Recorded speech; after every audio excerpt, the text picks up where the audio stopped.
Now, our next guest has landed one of the most coveted roles in TV as the Doctor's assistant in the new series of Doctor Who, which returns to our screens on Saturday tomorrow night. We're talking to Karen Gillan in her first live interview in just a moment. First, Dave Mason takes on a little trip down memory lane. The Doctor's Top 10 Companions. In at 10, Leela the Warrior. Don't be distracted by her skimpy leotard, she packed one mean punch. At 9, you know him, we love him. It's our mechanical friend K9. Affirmative, Master. In at 8 comes the lovely Sarah Sutton as Nissa, who used to attack Daleks with seaweed. And at 7, a companion for Wurzel Gummidge, Joe Grant. Shooting in at 6 is Streetwise Ace, that's 80s kid Sophie Aldred.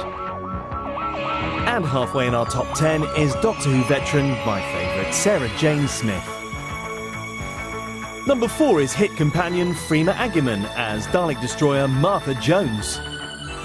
At 3, camp, courageous and he'll do anything, it's Captain Jack. Number 2 is runaway bride Donna Noble, whatever. But at the top of our Doctor Who companion chart, it's Rose Tyler, for now.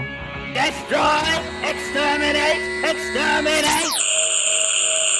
We have a new one to join that top 10, though, and Karen's here with us now. Good morning. Good morning. Thanks for having me. It's lovely to meet you. At last, it must have felt like an age since you announced that you were doing the job, since you started filming the job, to actually coming. Yeah, a lot of stuff has happened since I was actually announced as having this role. We filmed it for 9 months, and that was pretty intense. You know, it was very sort of tough, but really rewarding.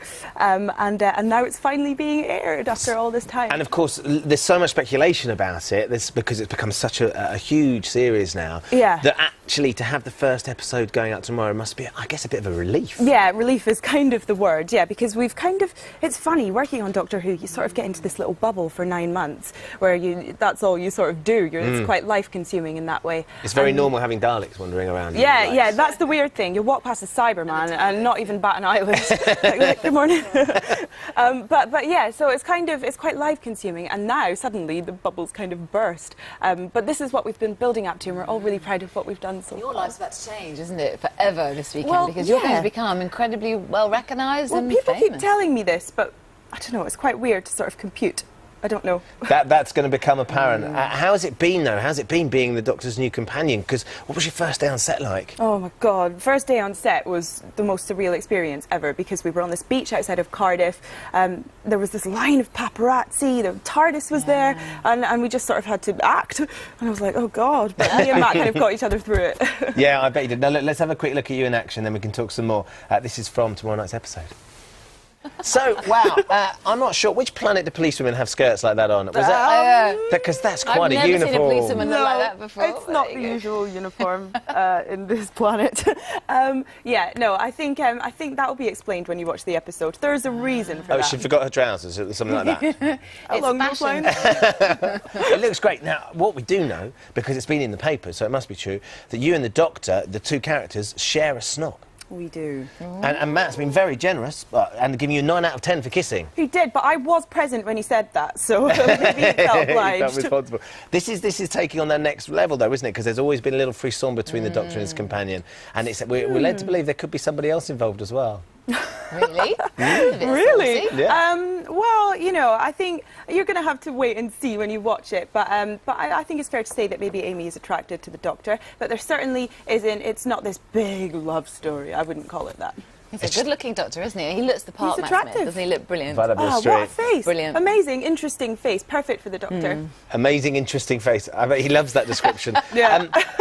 Steve Moffat has said we need to waterproof our sofas for this series. So there's the fine line, isn't there, between it getting too scary for some of the kids. I mean, I remember, I'm sure you do, that when the Daleks came on, the kid behind the sofa. Very scary. They love that, don't they? Do you think it gets quite scary at times? I do. I think actually this is the scariest series ever since it's come back in 2004.